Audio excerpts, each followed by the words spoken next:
Guys and gals, take 5 here on making this video today.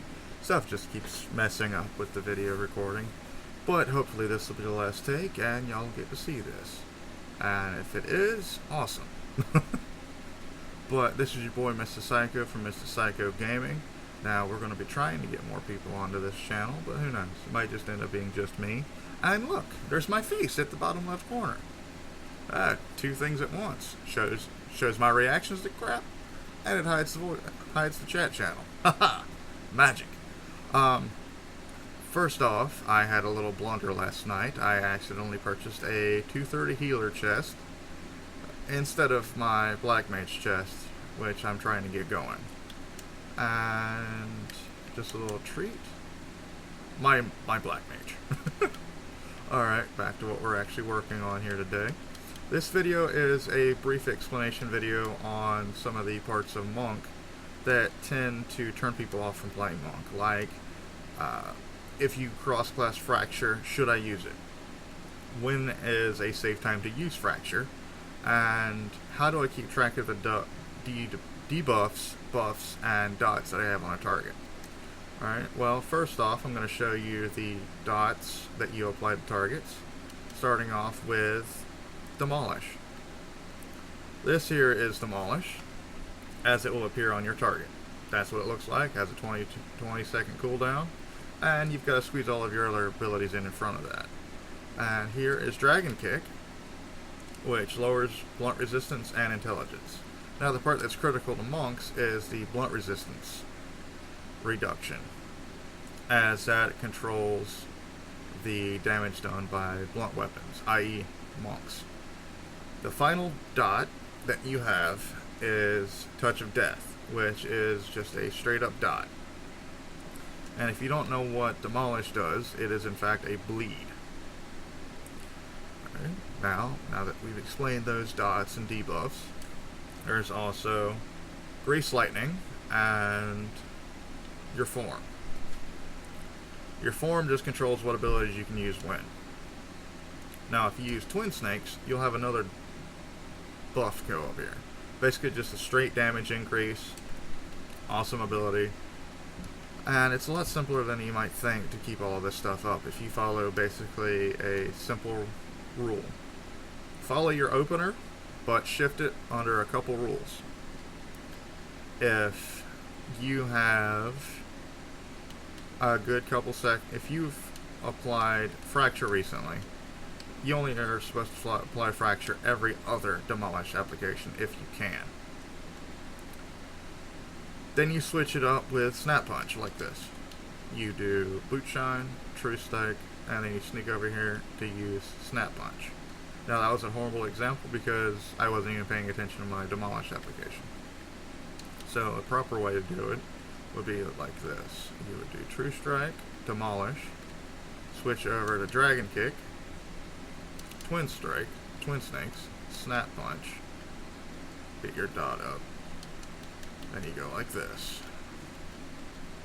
Since you have 10 seconds or more, you do True Strike, Dragon Kick, Twin Snakes, then you switch back to Demolish. The key is letting them count down as much as possible so that you don't lose potency. Now, the topic of the hour.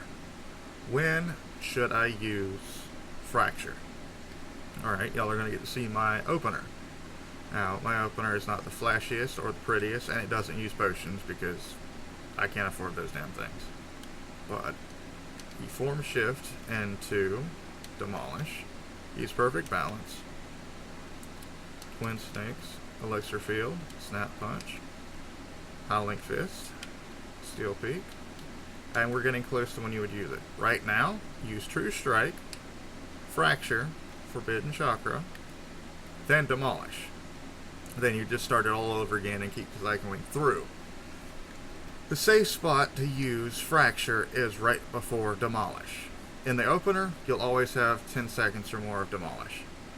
After that, if Touch of Death has at least 10 seconds as well, and you have basically if you've recently applied Touch of Death and Demolish has 10 seconds left, you can do Fracture right before Demolish.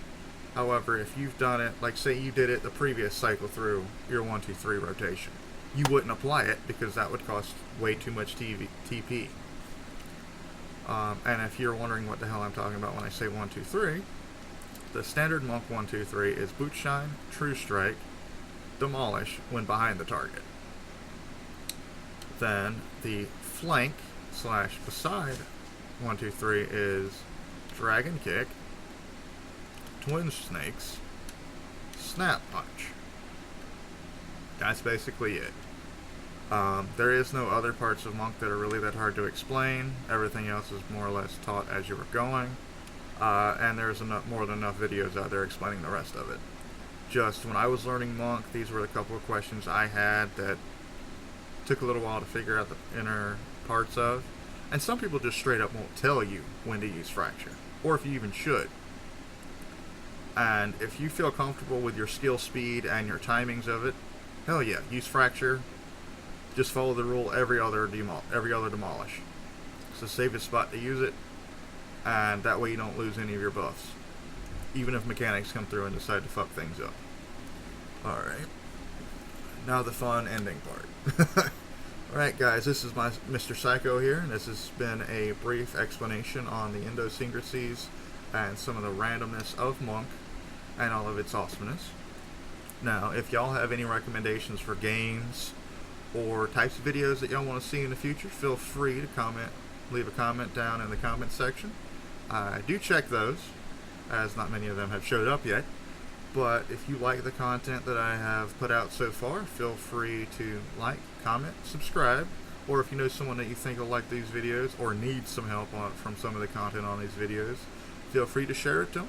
This is Mr. Psycho from Psycho Gaming. Take care and stay awesome.